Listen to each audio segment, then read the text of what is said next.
Jadi topiknya melayani bersama menjadi berkat bagi dunia. Standpoint utama yang saya ambil malam hari ini adalah dari 1 Korintus 8 ayat 6. Dikatakan demikian. Namun bagi kita hanya ada satu Allah saja, yaitu Bapa, yang daripadanya berasal segala sesuatu. Dan yang untuk Dia kita hidup. Dan satu Tuhan saja, yaitu Yesus Kristus, yang olehnya segala sesuatu telah dijadikan dan yang karena Dia kita hidup. Jadi kalau kita mau merenungkan bahwa ada satu Allah saja, yaitu Bapa, yang daripadanya berasal segala sesuatu. Dia menciptakan dari yang tidak ada menjadi ada, termasuk kita. Karena semua berasal dari Dia, maka fokus hidup kita hanya tertuju pada Dia. Seharusnya begitu. Bukan kepada yang lain, bukan pada diri kita. Dan satu Tuhan saja, yaitu Yesus Kristus, firman Allah yang menjadi manusia, yang oleh firman itu, segala sesuatu dijadikan. Dari yang tidak ada menjadi ada.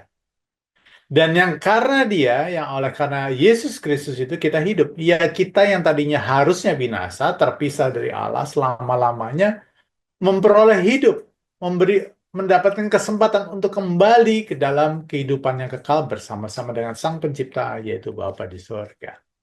Karena segala sesuatu berasal dari Bapa, maka Bapa atau Allah itu menghendaki bahwa hidup kita mengikuti, menuruti apa yang menjadi kehendaknya. Namun demikian, iblis memberontak dan melawan Allah, hendak menyamai Sang yang Maha Tinggi. Selain itu, ia menyeret para malaikat untuk menjadi mengikutinya.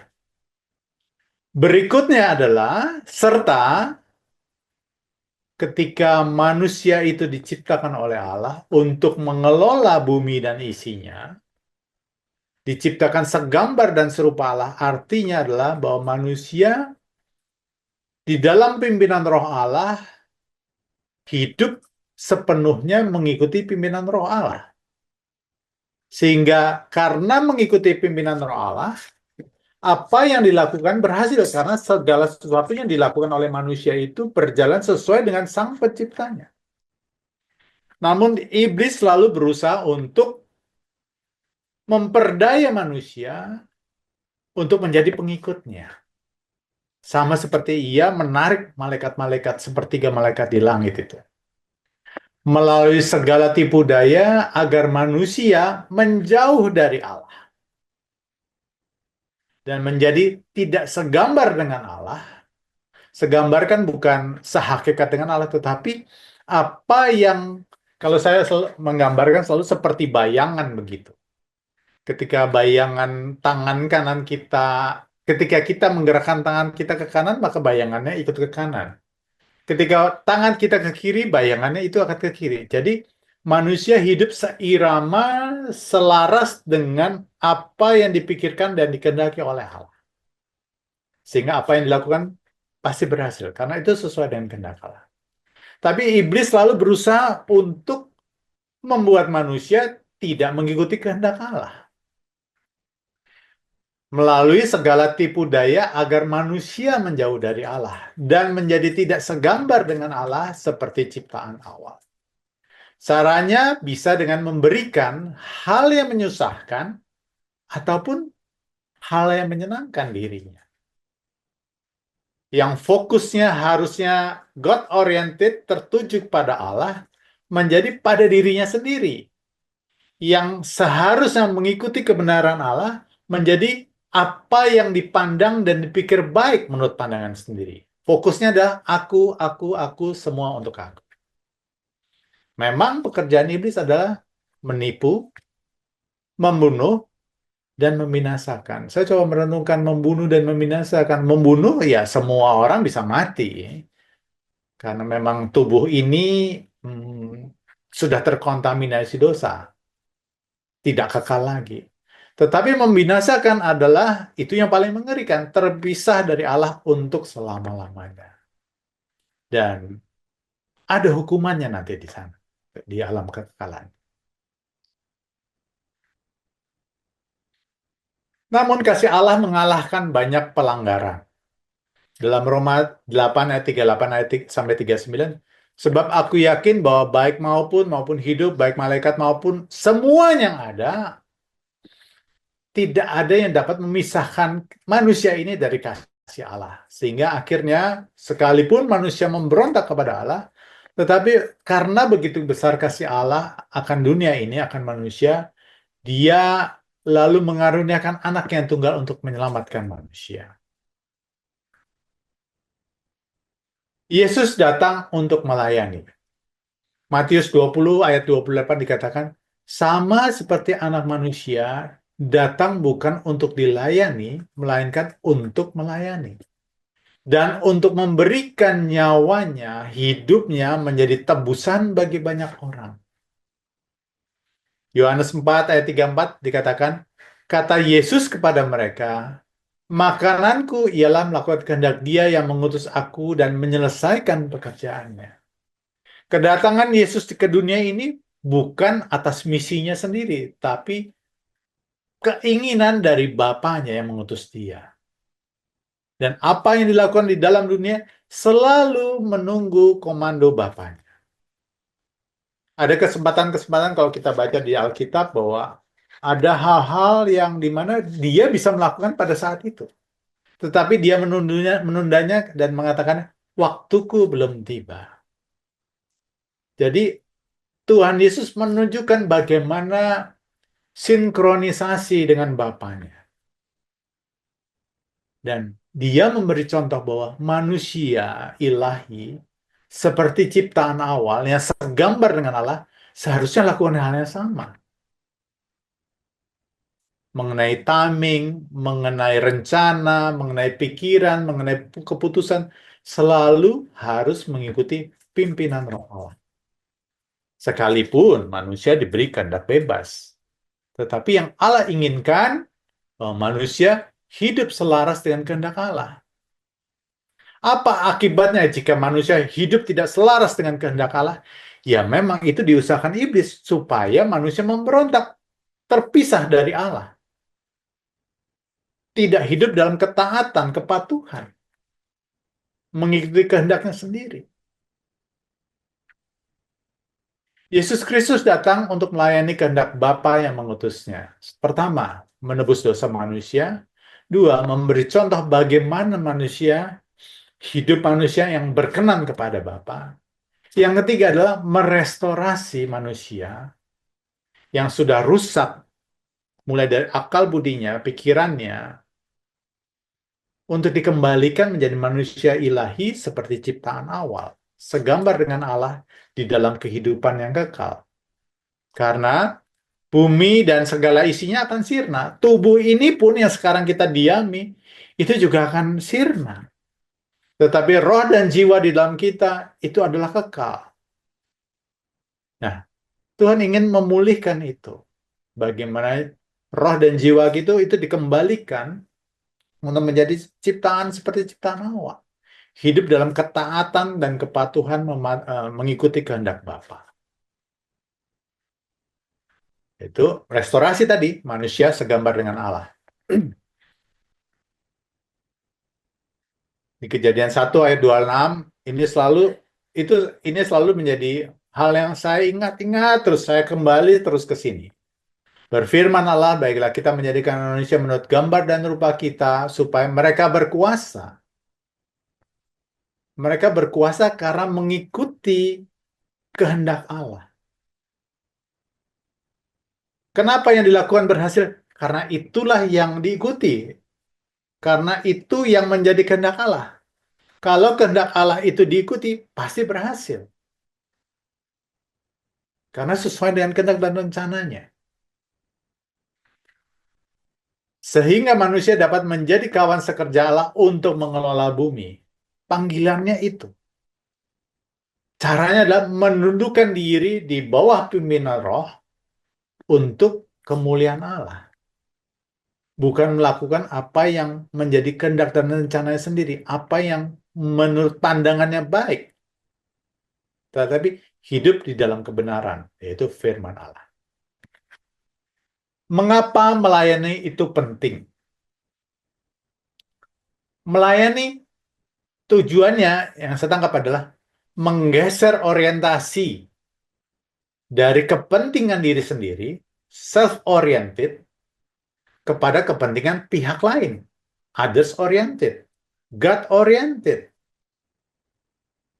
Dengan memberikan apa yang dimiliki yang seharusnya dapat dinikmati sendiri. Sehingga orang lain juga dapat menikmatinya dan merasa senang. Kita punya pilihan itu. Dengan kehendak bebas kita, yaitu mengoptimalkan keinginan diri kita sendiri. Kita gunakan untuk kesenangan diri kita sendiri. Kita melakukan apa yang ingin kita lakukan. Semuanya untuk aku, semuanya untuk aku. Melayani adalah proses untuk shifting, menggeser itu. Kita belajar untuk memberikan bagian yang ada dalam diri kita untuk pihak lain, untuk Tuhan, untuk keluarga, untuk komunitas, untuk negara. Dalam Amsal 27 ayat 17 adalah besi menajamkan besi, orang menajamkan sesamanya. Proses menggeser orientasi ini itu harus berinteraksi dengan orang lain. Tuhan tidak memerintahkan kita untuk tinggal di hutan, sendirian, tidak berinteraksi. Justru proses restorasi mengembalikan manusia kepada ciptaan awal, selain relasi dengan Tuhan, perlu namanya penyangkalan diri. Dan penyangkalan diri itu menundukkan diri, memerlukan interaksi dengan orang lain. Karena orang lain punya hal yang sama, punya hak dan kebebasan yang sama.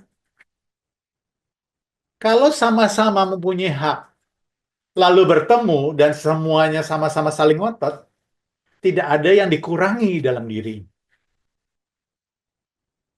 Justru ketika bertemu dengan orang lain, apakah itu pasangan hidup kita, apakah anggota keluarga kita, apakah rekan sekerja kita, teman kita, justru ketika mendapatkan interaksi itu, kemungkinan bisa terjadi friksi, perbedaan kepentingan. Tetapi disitulah manusia diajar Tuhan untuk belajar melepaskan, menanggalkan bagian-bagian dirinya yang tidak harus dipuaskan, harus dikorbankan demi satu tujuan yang sama. Ego kita itu menjadi monster dalam hidup kita yang memang harus ditundukkan. Dan semakin orang itu memiliki kelebihan, potensi monsternya makin besar. Atau bisa juga orang yang tidak punya apa-apa, bukan berarti orang itu udah baik, nggak. Kesempatannya aja, monsternya belum muncul gitu, karena nggak ada kesempatannya. Interaksi dengan sesama saat melayani, orang akan diajar dan dilatih untuk menundukkan dirinya, untuk lebih mementingkan orang lain. Sebuah proses pembentukan manusia rohani yang akan dibawa dalam kekalahan. Wadahnya bisa macam-macam. Bisa interaksi dalam keluarga, bisa interaksi dalam komunal, organisasi profit, kantor, birokrasi, ataupun non-profit seperti gereja. Walaupun wadahnya itu pada saatnya kita akan meninggalkan dan nanti nggak ada lagi. Semua itu sementara, tetapi dipakai Tuhan untuk membentuk kita, manusia rohani kita, roh dan jiwa kita, untuk menjadi pribadi yang dibawa dalam kekekalan. Nah, banyak yang menjadi salah orientasi. Lebih mementingkan wadahnya, karirnya, atau pekerjaannya, tetapi melanggar, menerabas hal-hal yang sebetulnya lebih esensial untuk membentuk karakter kita yang akan dibawa ke dalam kekekalan. Perlu diingat bahwa Allah ingin melibatkan manusia dalam pekerjaannya. Harus disadari bahwa Allah itu maha mampu. Sehingga kalau dipikir-pikir, sebetulnya dia nggak punya kebutuhan. Tapi dia punya keinginan atau kehendak. Kalau butuh, karena memang kita punya kebutuhan karena ada keterbatasan kan. Ada ketidakmampuan sehingga kita membutuhkan. Kalau kita bisa menciptakan, sebetulnya kita nggak punya kebutuhan. Allah bisa menciptakan dari yang tidak ada menjadi ada. Dia bisa lakukan semuanya sendiri. Tetapi dia ingin melibatkan manusia di dalam pekerjaannya. Ada begitu banyak untuk dapat, ada begitu banyak pekerjaan untuk dapat mengelola dunia. Dan Allah ingin melibatkan manusia yang terbatas itu untuk ambil bagian di dalam pimpinannya. Bukan bertindak sendiri-sendiri, bukan mengambil keputusan sendiri apa yang dipandang baik. Karena apa yang kita pandang baik, kita pikir baik, belum tentu baik di hadapan Allah. Bisa jadi itu bukan kehendak dan rencananya.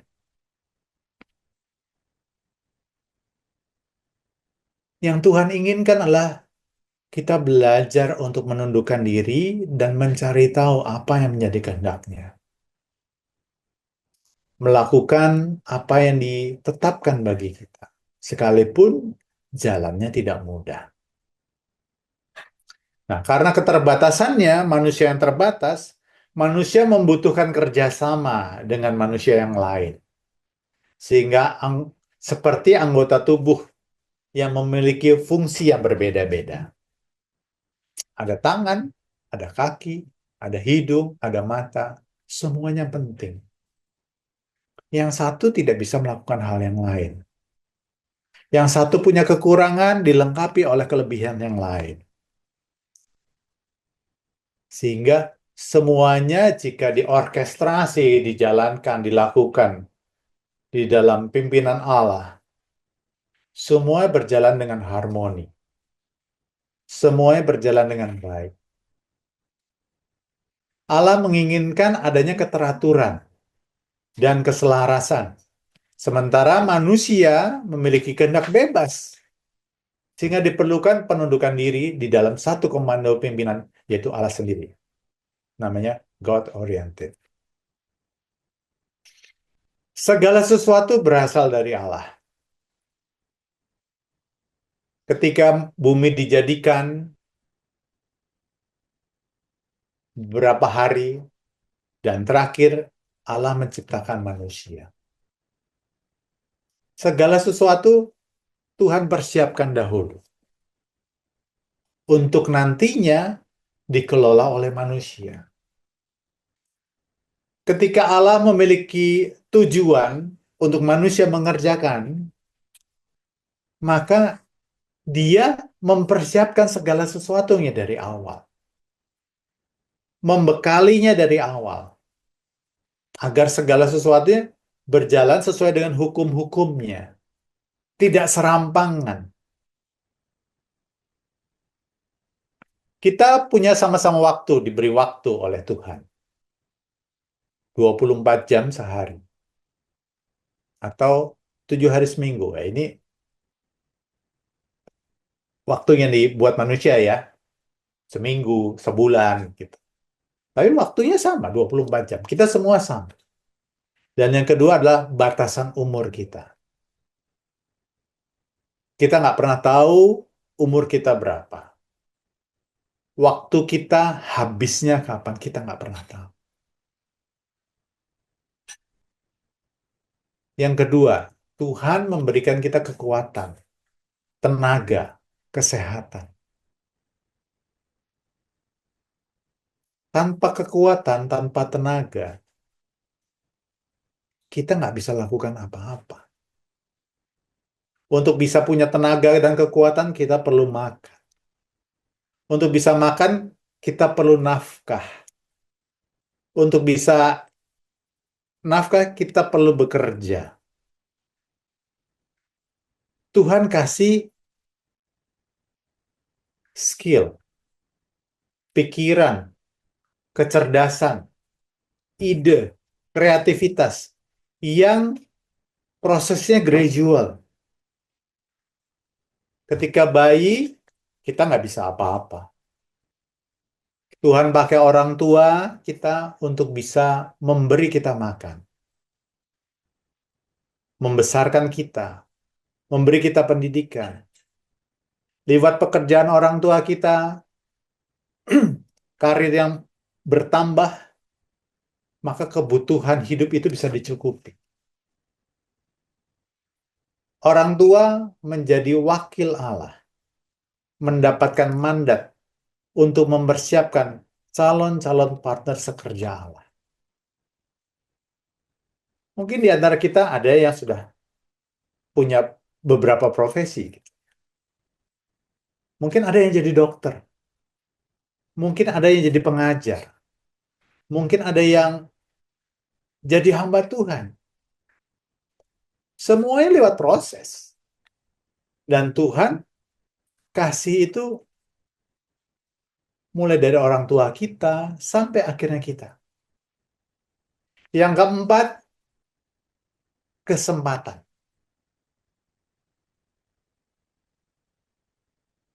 Tidak semua orang mendapatkan kesempatan yang sama.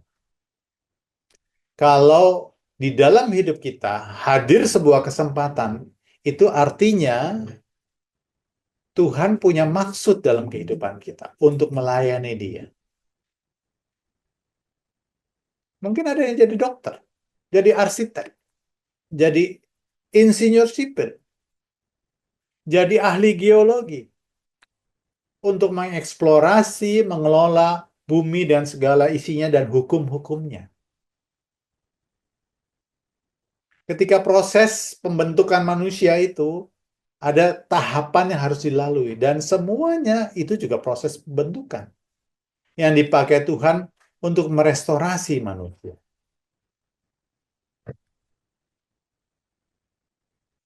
Bersyukur senantiasa.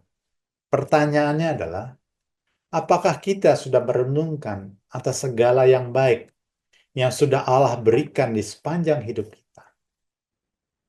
Atau kita hanya berpikir, semuanya berjalan begitu aja, take it for granted, wajar-wajar, semua hidup proses begitu kok.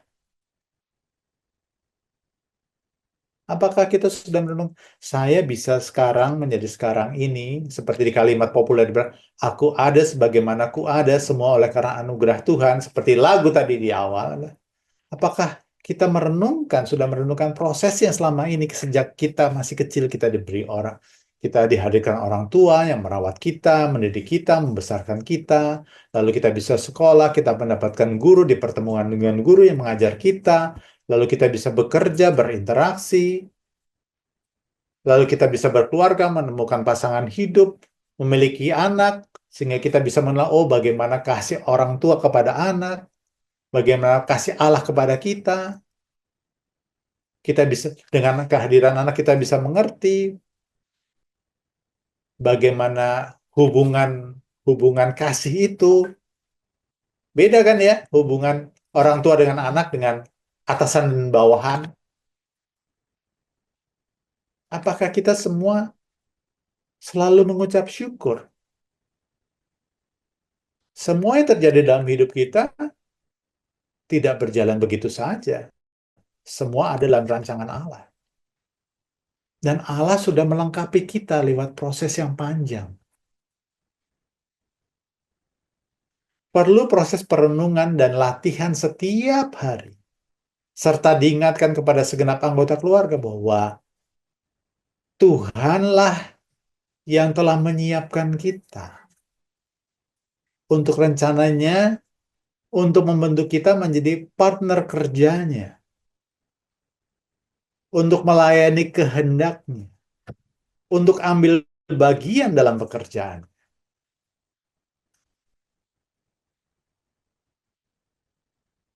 Partner kerja Allah bukan yang hari ini lahir, minggu depan udah bisa kerja. Minggu depan udah bisa, sebulan kemudian udah bisa melakukan banyak hal. Enggak, lewat proses yang panjang.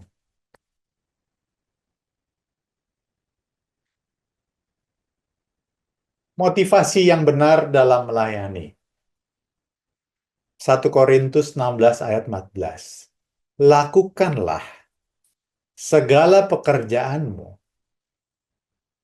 segala yang kamu lakukan. Ini pekerjaan bukan hanya pekerjaan kantoran atau profesi, tapi apa yang kita lakukan dalam kehidupan kita harus kita lakukan di dalam kasih. Menyadari bahwa apa yang bisa kita lakukan itu karena pemberian Allah sebelumnya. Memberi karena sudah diberi, bukan supaya diberi. Ada banyak contoh-contoh gitu ya, dalam contohnya misalkan dalam persembahan. Makanya saya nggak setuju gitu. Tabur, maka engkau akan menuai berlipat-lipat kan? Enggak. Kita bisa memberi itu karena hal yang kita beri itu ada pada kita, yang telah diberikan Allah sebelumnya kepada kita. Entah itu melalui pekerjaan kita ataupun berkat dari orang lain, sehingga kita bisa memberi. Kalau kita bisa melakukan karena Tuhan telah menyiapkan kita dari sebelum-sebelumnya, dari sejak kita kecil sampai sekarang ini. Kalau kita bisa melayani, karena Tuhan telah melayani kita lebih dahulu. Jadi, kalau melayani, memberi, kita berharap upah dari situ, rasanya keterlaluan. Tuhan tidak meminta apa yang tidak ada pada kita, tapi apa ada yang padamu. Ketika dia melakukan mukjizat, 5 roti 2 ikan, pertanyaannya sederhana. Apa yang ada padamu? Bukan bukan soal jumlahnya, karena bagi Tuhan tidak ada yang mustahil. Nah, perenungan untuk kita menyadari bahwa di dalam hidup kita ini, kita ada seperti kita ada sekarang, itu karena memang Tuhan telah memberikannya segala sesuatu dalam kehidupan kita, mempersiapkan segala sesuatunya. Makanya kalau kita melayani, itu sebuah keharusan. Kita dipanggil untuk menjadi berkat bagi orang lain. Melakukan apa yang menjadi porsinya yang Tuhan tetapkan bagi kita lewat waktu yang kita berikan, lewat kekuatan yang kita berikan, kesehatan yang kita berikan, kemampuan berpikir yang kita berikan, kreativitas yang kita miliki, dan kesempatan-kesempatan yang hadir dalam kehidupan kita untuk mempersiapkan kita untuk bisa melayani Dia, melayani orang lain. Kita bisa kerja di kantor dengan skill tertentu karena Tuhan telah mempersiapkannya terlebih dahulu.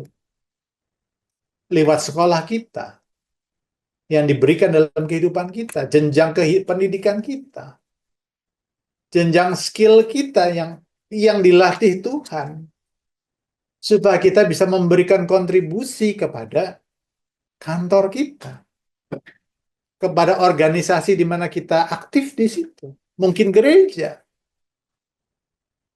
karena Tuhan telah mempersiapkan sebelumnya.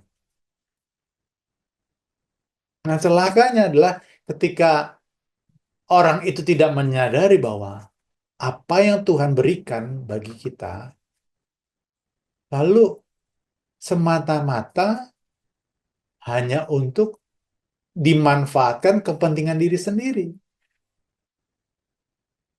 memperkaya diri sendiri, supaya kita bisa menikmati semua yang dihasilkan dari situ, padahal kesempatan-kesempatan yang ada Tuhan yang memberikan. Dan itu memang yang dikehendaki oleh iblis, menyelewengkan apa yang sudah Tuhan berikan dengan menipu kita untuk menikmati apa yang sepenuhnya kita inginkan, memuaskannya. Tapi kalau kita bisa merenungkan bahwa terima kasih Tuhan sudah memberikan semuanya itu bagiku dalam kehidupanku. Sehingga aku mau membalas kasih Tuhan. Aku mau mensyukuri apa pemeliharaan Tuhan dan kesempatan-kesempatan yang Tuhan berikan. Aku mau memberikan ini kepada Tuhan. Melayani Tuhan.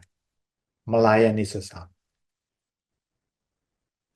Melayani orang lain dengan ketulusan karena kesadaran dan wujud ucapan syukur atas segala yang sudah diberikan Allah, serta bentuk pertanggungjawaban atas setiap pemberian tersebut. Sama seperti cerita tentang talenta. Orang diberi kesempatan banyak, orang diberi kepandaian, orang diberi banyak hal dalam kehidupan, mungkin kekayaan, itu ada pertanggungjawabannya. Yang Tuhan ingin berikan, jangan untuk kamu sendiri. Kamu bisa menikmati, tetapi untuk orang lain juga.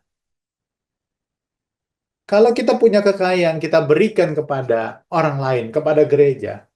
Jangan lalu itu merasa bahwa saya memberikan kontribusi banyak kepada gereja. Saya sudah menyumbang banyak kepada gereja, sehingga aku punya hak untuk ngatur-ngatur gereja. Kecenderungan orang begitu ya. Lalu ketika disinggung balik atau tidak diikuti keinginannya, dia tersinggung dan pergi dari situ. Dia lupa bahwa apa yang dia milikinya itu hadir dalam kehidupannya, itu adalah memang anugerah Tuhan yang dihadirkan dalam kehidupan untuk bisa disalurkan kepada orang lain, kepada pihak lain.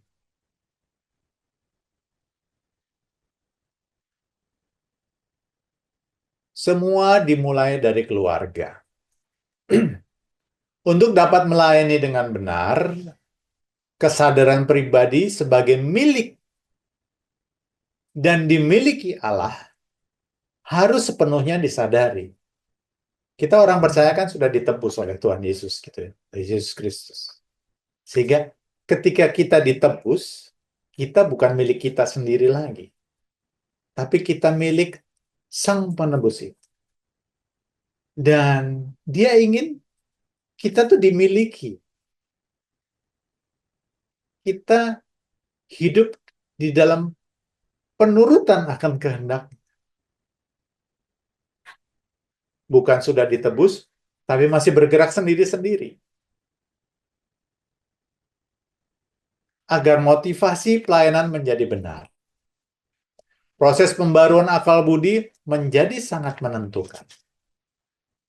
Pertama, kalau kita diberi anugerah Tuhan menikah, ada suami dan istri. Saya angkat ini karena ya tadi forumnya ada Bina Dewasa Muda dan Pasutri. Kehadiran pasangan hidup dalam hidup kita bukan sebuah kebetulan.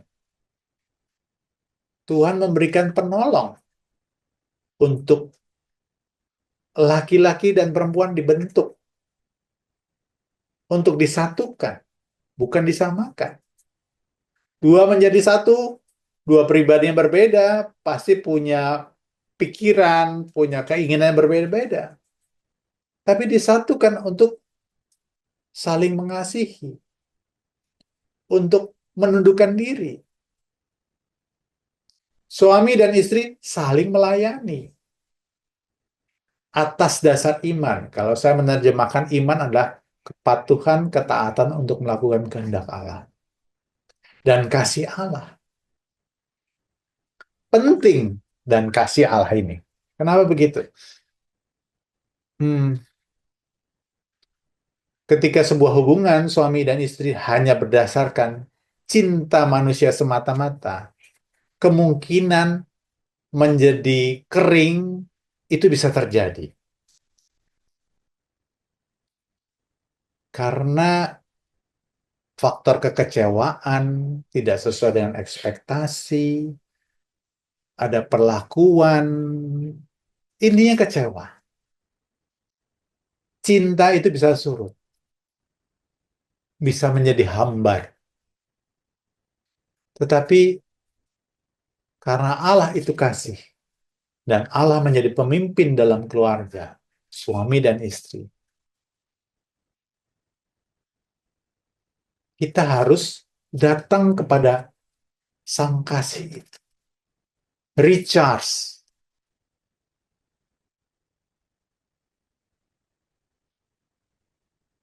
Supaya kasih Allah itu yang menyatukan dua manusia yang berbeda ini.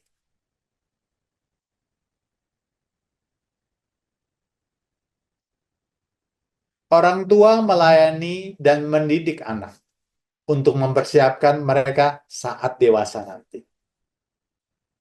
Dengan mengelola segala sesuatu yang telah diberikan Allah. Lewat pekerjaan, lewat kesempatan-kesempatan untuk membesarkan anak. Orang tua mendapatkan mandat dari Allah untuk membesarkan anak. Supaya nanti ketika dia besar, anak itu orientasi hidupnya bukan hanya untuk dirinya sendiri, tetapi dia memahami bahwa hidupnya itu segala sesuatunya oleh anugerah Tuhan. Sehingga ketika dia besar nanti, dia bisa melayani Tuhan, dia bisa melayani sesama. Fokusnya bukan hanya dirinya sendiri. Lalu anak bertumbuh dalam iman yang benar untuk menjadi berkat bagi orang lain untuk kemuliaan Tuhan. Keluarga, suami istri, orang tua dan anak, relationship itu juga sementara ketika hidup di dunia. Di dalam kehidupan kekal, kondisinya udah berubah. Tetapi apa yang tetap sama? Roh dan jiwanya, manusia rohaninya itu yang terus dibentuk.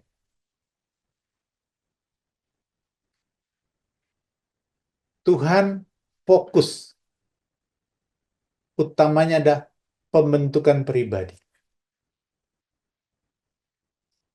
Ada banyak orang yang nggak banyak, atau mungkin banyak ya, melayani atau pelayanan sebagai bentuk pelarian.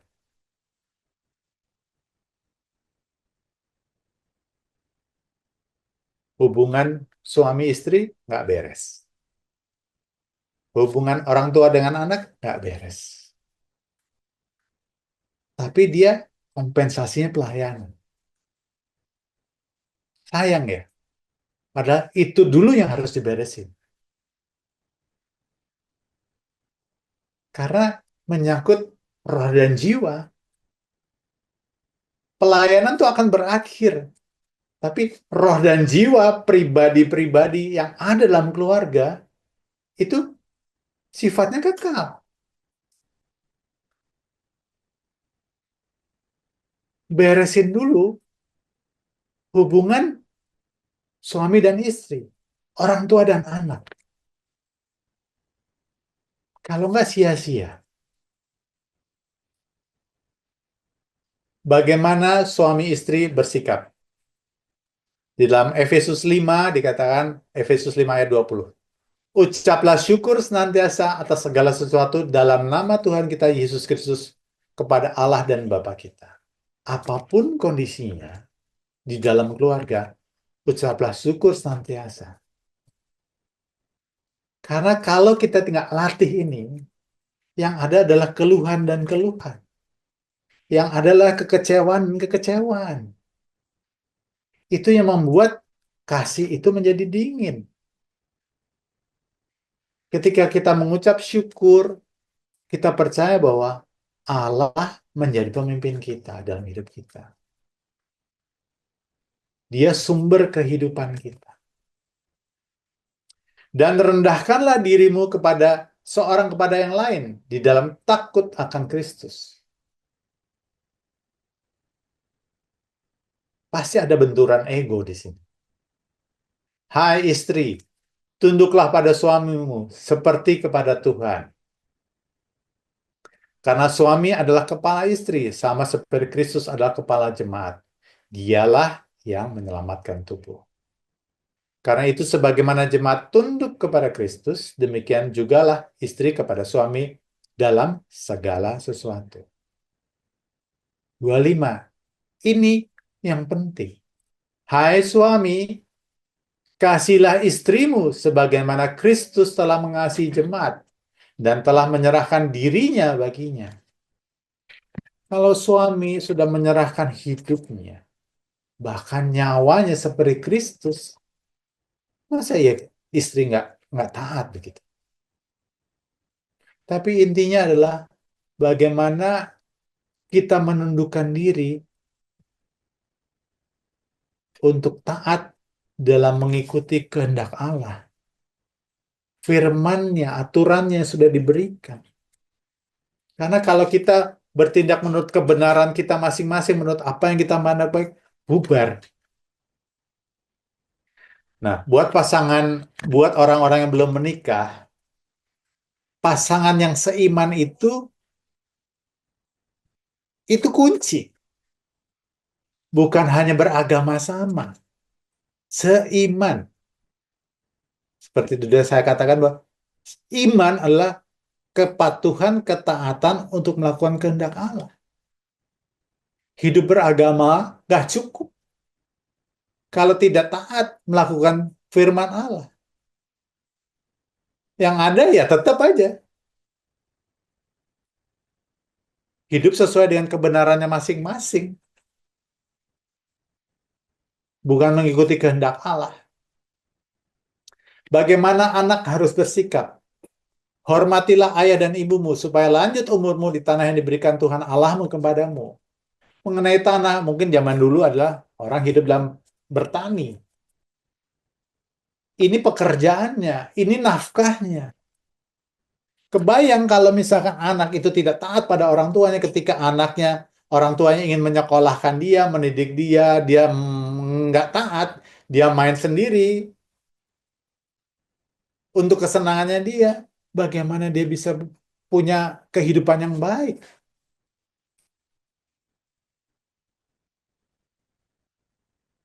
Karena orang tua, ayah dan ibu mendapatkan mandat dari Allah untuk membesarkan anak, mempersiapkan menjadi calon partner sekerja Allah.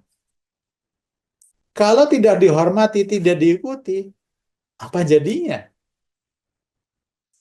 Hai anak, taatilah orang tuamu di dalam Tuhan, oleh karena Tuhan. Karena haruslah demikian. Karena orang tua mendapatkan mandat dari Allah untuk membesarkan anak. Hormatilah ayah dan ibumu. Ini adalah suatu perintah yang penting seperti yang nyata dari janji ini. Supaya kamu berbahagia dan panjang umurmu di bumi. Dan kamu bapak-bapak, janganlah bangkitkan amarah di dalam hati anak-anakmu. Tapi didiklah mereka di dalam ajaran dan nasihat Tuhan. Bukan untuk melampiaskan emosinya. Kadang-kadang ya adalah anak itu bandel, nakal, berontak-berontak kecil. Tapi kita lihat kepada Tuhan. Berapa banyak kali kan kita melakukan kesalahan di hadapan Tuhan. Udah janji-janji, tetap lagi salah lagi. Untungnya Tuhan nggak bilang, aku kasih kamu kesempatan 7 kali. Atau 70 kali 7. Nah, faktanya dalam kehidupan kita, kita melakukan kesalahan lebih dari itu kepada Tuhan. Dan Tuhan tetap ingin selama kita balik lagi, balik lagi, balik lagi ke Dia. Cuman iblis yang bilang, kamu nggak layak di hadapan Tuhan. Karena memang dia ingin memisahkan kita dari Tuhan. Kalau Tuhan atau orang tua mengajar anak-anak, itu bukan karena ingin melampiaskan emosinya, tetapi supaya anak itu menjadi anak yang benar, punya kehidupan yang lebih baik. Kita begitu kan sebagai orang tua. Kita tidak mendapatkan reward apa-apa. Yang ingin kita lihat adalah hidup anak kita benar, nggak rusak. Kita pengen hidupnya nanti bahagia. Allah juga begitu pada kita. Kalau menghajar kita, supaya kita tidak binasa. Supaya kita tidak terjebak dalam tipu muslihat iblis.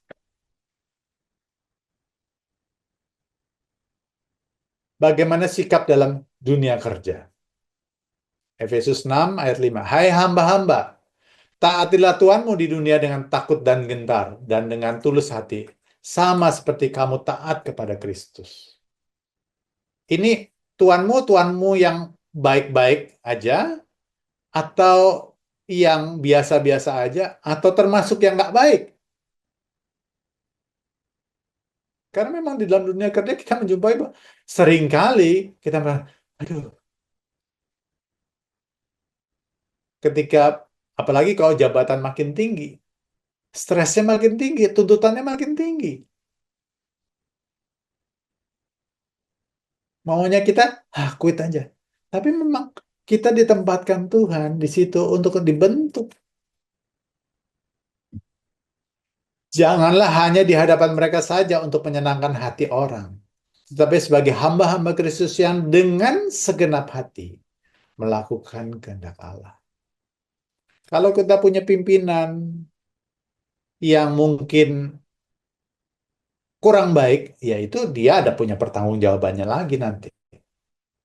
Tapi selama kita diizinkan Tuhan, kita ada di suatu tempat, artinya ya kita stay.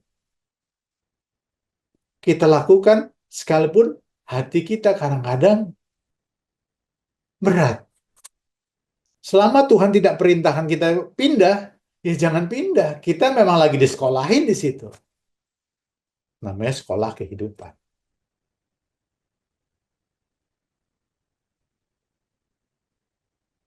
Bedanya adalah kalau di kantor, kalau nggak cocok, bisa di-cut. Nah, kalau di rumah, emang kalau misalnya anak kita bandel, kita cut jadi anak kita. Ya kan enggak.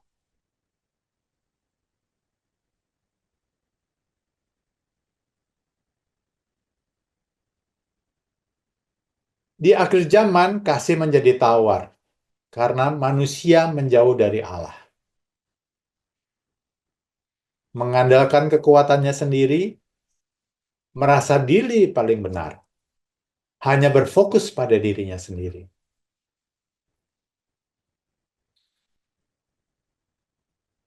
Kita nggak bisa hidup mengandalkan kemampuan diri kita sendiri. Pasti lelah. Kekecewaan, kepenatan hidup. Kalau kita hanya mengandalkan kekuatan diri sendiri, kita pasti lelah. Jiwa kita pasti merana. Karena kondisi jiwa yang letih, kita bisa jadi kasar kepada orang lain. Kita bisa jadi nggak sabaran kepada orang lain. Kita lebih gampang menjudge orang lain dan menghukum orang lain. Kita memang harus terus datang kepada Tuhan. Datang kepada Dia. Recharge begitu.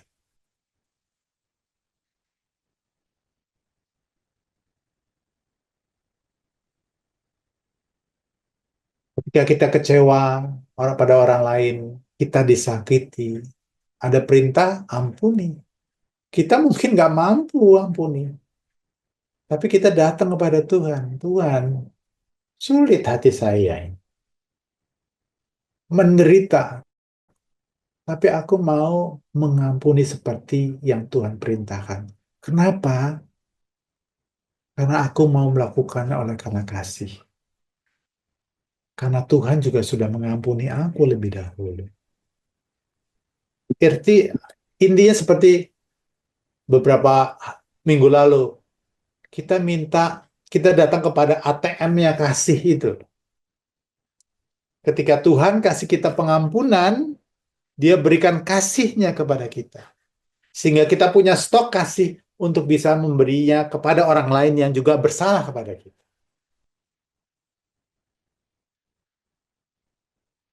Kemapanan hidup, kemulusan hidup, akhirnya saya renungkan ada bahayanya juga ternyata.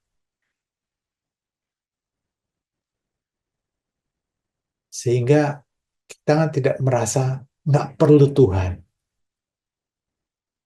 Justru ketika banyak tekanan, banyak permasalahan, itu kesempatan kita memang Tuhan izinkan terjadi dalam hidup kita untuk memberi kita kesempatan untuk kita datang kepadanya. Recharge. Saya selalu bandingkan antara Daud dan Salomo. Salomo sejak mudanya hidup dalam kemapanan. Punya hikmat, kemasyuran, kekayaan. Tapi ternyata akhirnya dia mengandalkan kekuatan dirinya sendiri. Mengambil keputusan-keputusan yang menurut dia pandang baik. Beda sama Daud. Sejak kecilnya dia nggak dianggap. Dia dikecilkan. Lalu dia menjadi pahlawan. Lalu dia tetap dikejar-kejar Saul. Mau dibunuh. Lalu ketika dia melakukan kesalahan fatal. Tapi dia selalu datang kepada Tuhan. Di dalam Mazmur diceritakan bahwa kondisi hatinya susah. Seperti mau mati rasanya. Tetapi itulah yang membuat dia semakin mengenal Allah. Bergantung sepenuhnya pada Allah. Sampai pada satu saat ketika anaknya mau kudeta, dia lebih memilih keluar dari istananya. Tidak mempertahankan diri. Itu keren banget. Karena dia memiliki, dia percaya bahwa kalau ini milikku, Tuhan yang memberikannya kepadaku. Kalau ingin diambilnya lagi, Tuhan punya hak untuk itu. Dia dipanggil untuk tidak bermilik. Dan Tuhan menyatakan, Daud kekasih Allah. Dia melayani Allahnya dengan segenap hatinya.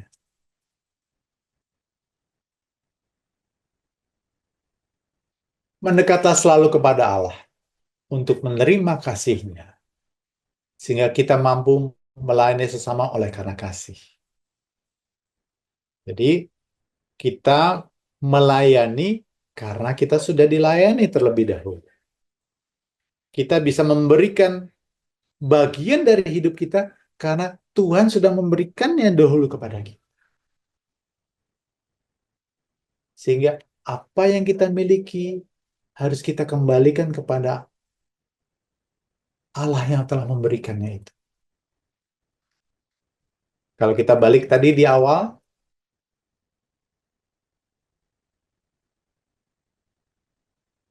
poin utamanya. Namun bagi kita hanya ada satu Allah saja, yaitu Bapa yang daripadanya berasal segala sesuatu. Dan yang untuk Dia kita hidup. Orientasi kita hidup untuk itu, bukan untuk kita. Semakin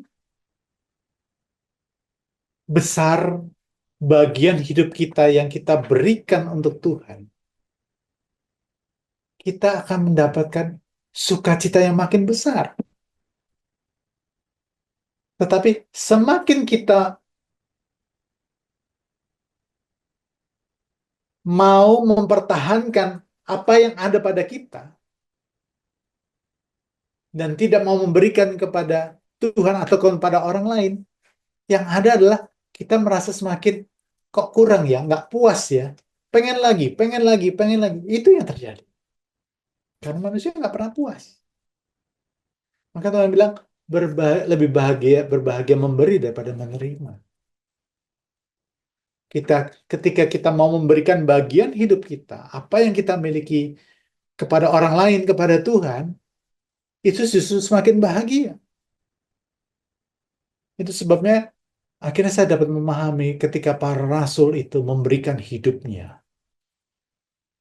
Beda ya waktu ketika masih bersama-sama dengan Tuhan Yesus, mereka menuntut jabatan segala macam.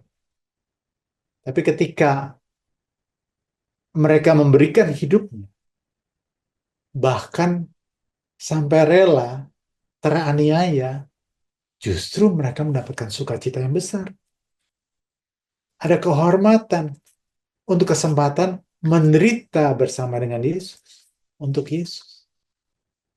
Ini paradoks. Manusia dan iblis fokusnya pada aku, aku, aku. Aku hendak menyamai yang maha tinggi. Aku ingin memiliki dunia. Aku ingin ini, ingin itu. Semua, dia ingin. Tapi Tuhan Yesus nggak begitu. Tuhan Yesus juga memberikan dirinya kepada manusia. Oleh karena ketaatannya itu, dia lalu mendapatkan kemuliaan yang kuasa yang di surga dan di bumi.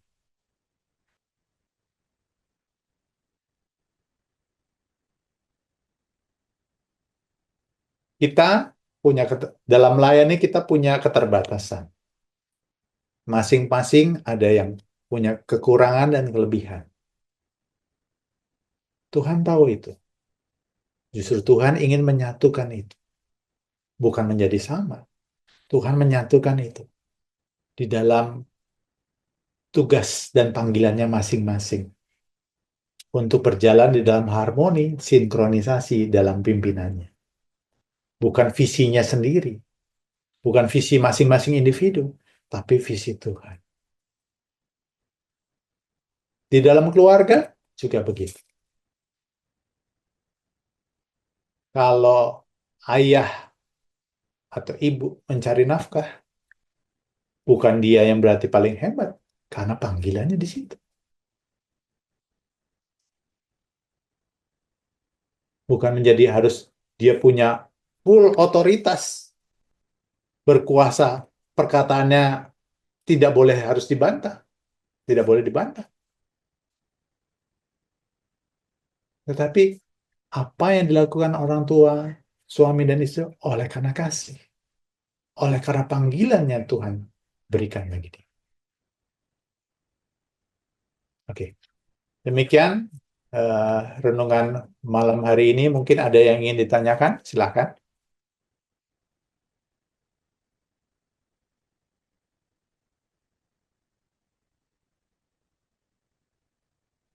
Nggak ada?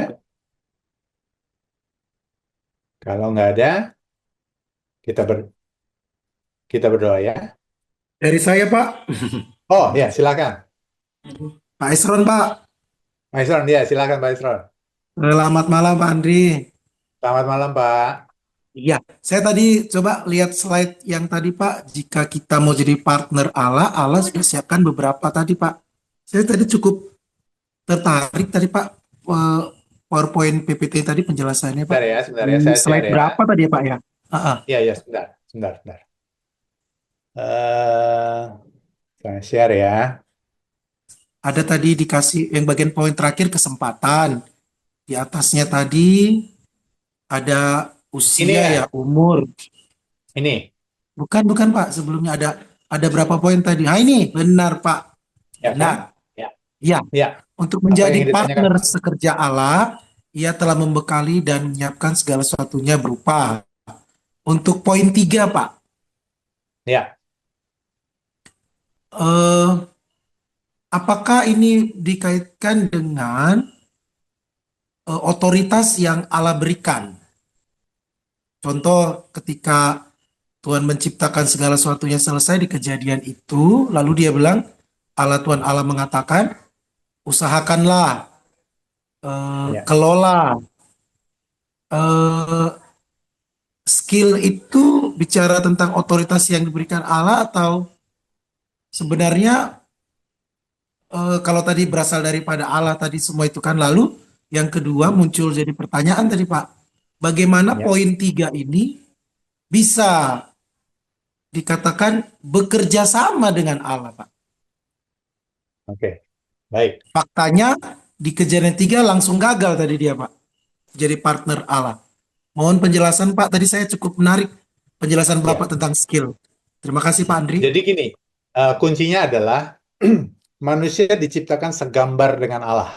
Begitu kan ya? Bukan hakikatnya sama dengan Allah, tapi kan karena Allah pencipta dan manusia ada ciptaan. Segala sesuatu yang ada di dunia itu sebenarnya nggak ada yang baru.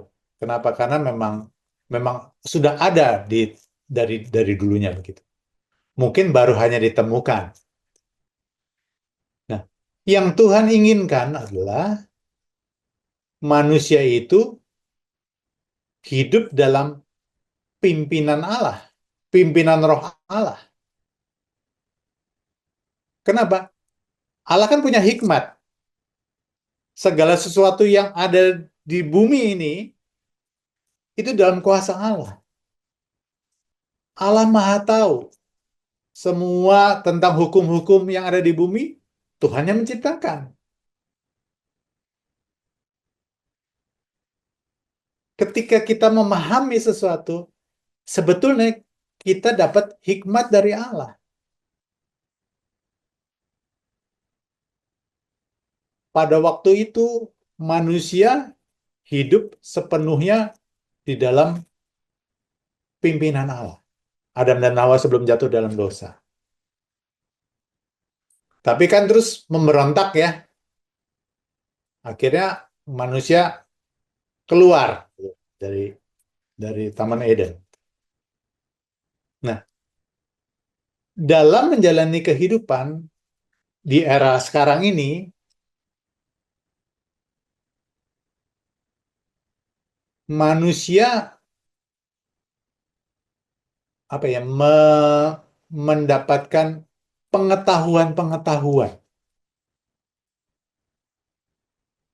yang memang diberikan oleh Tuhan supaya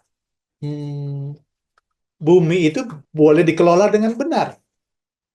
Contohnya nih misalkan ya, siapa yang siapa yang menguasai tentang fungsi organ tubuh?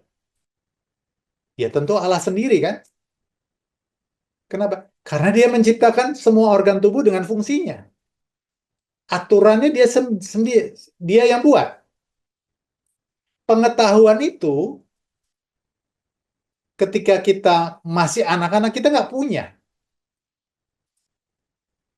Tetapi Tuhan memberikan lihat namanya dunia kedokteran. Tuhan memberikan hikmat kepada manusia. Saya misalkan, saya di dalam hati saya, aduh kenapa ya saya kok lihat eh, dokter, kok saya tertarik ya.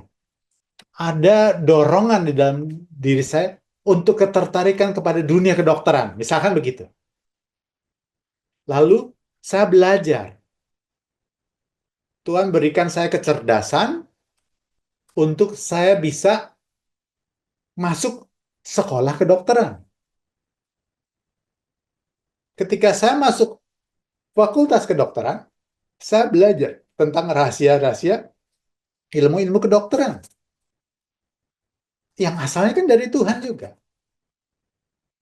Jadi untuk masuk sekolah kedokteran, ini balik lagi nih yang hubungannya sama yang kesempatan.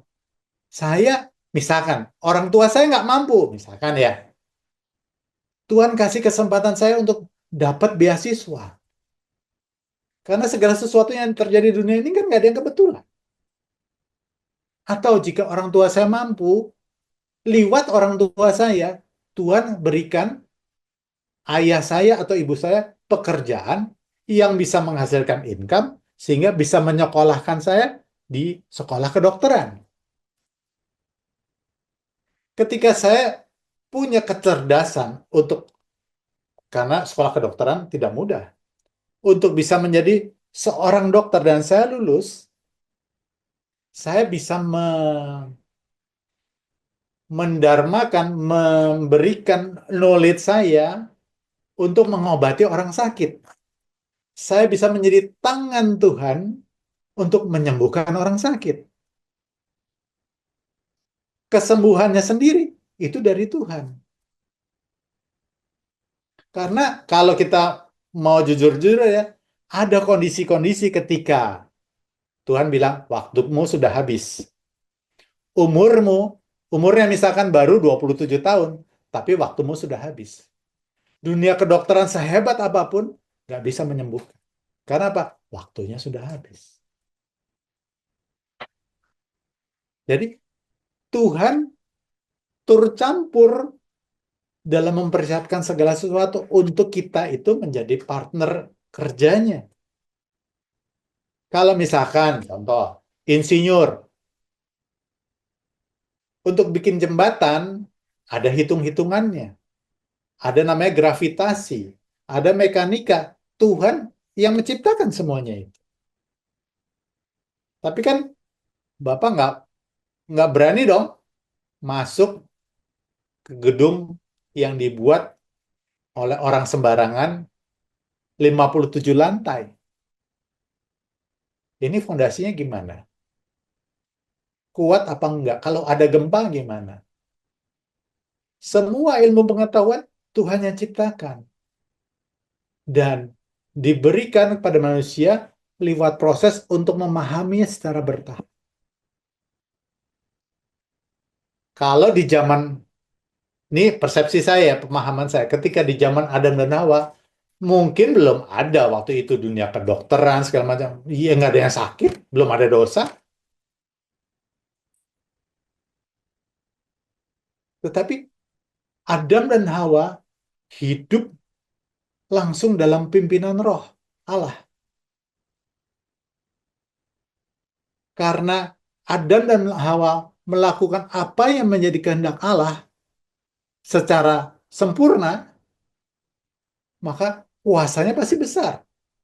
Loh, sinkron kok. Tuhan pengen A, dilakukan A, ya pasti jadilah. Kalau kita sekarang pengen A, belum tentu jadi A kan? Karena belum tentu apa yang kita lakukan sinkron.